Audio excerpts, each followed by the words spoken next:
composed of very different nerve endings in the head of the female. I think it's horrible. I don't think we should cut anything off that performance. I disagree. And so it's just a matter of, don't worry, your boy will never feel different.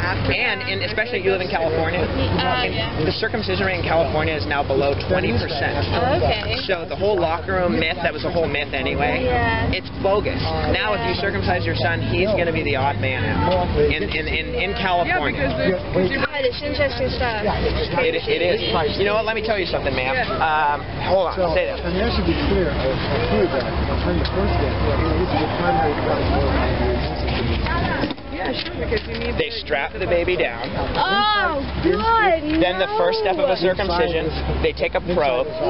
They rip. Okay. No, I get it. So, okay, so now you're worried. Now you're worried about your son worrying if he matches daddy. Oh, no. You still worried? No, I didn't think so.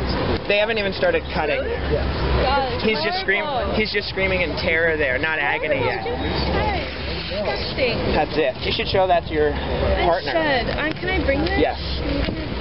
God, it's just going to be such a fight. It's going to be such a fight. Over your dead body will you cut your son. You just remember that. Over your dead body. My friend, a very good friend of mine, she had the same argument with her husband. She said, no, I will divorce you before I cut him. Sorry. That's called protecting your children. You are his mama. You are his #1 protector, and he expects that of you.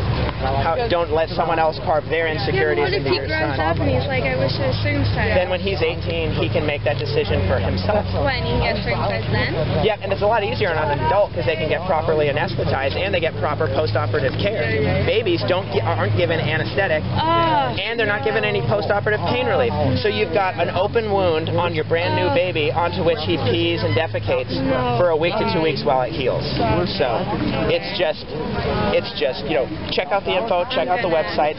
You can YouTube it, you can watch a video of it, and I mean the scream. I'm talking, when I watched the first one, I'm talking snot coming out of my nose, bawling my eyes out, crying. I'm crying now, just that picture.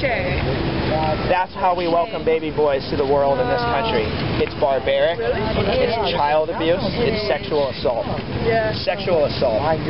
Circumcision is an intimate sexual encounter between an adult and a baby, but all the power flows in one direction and all the anguish in the other. Kind of like rape.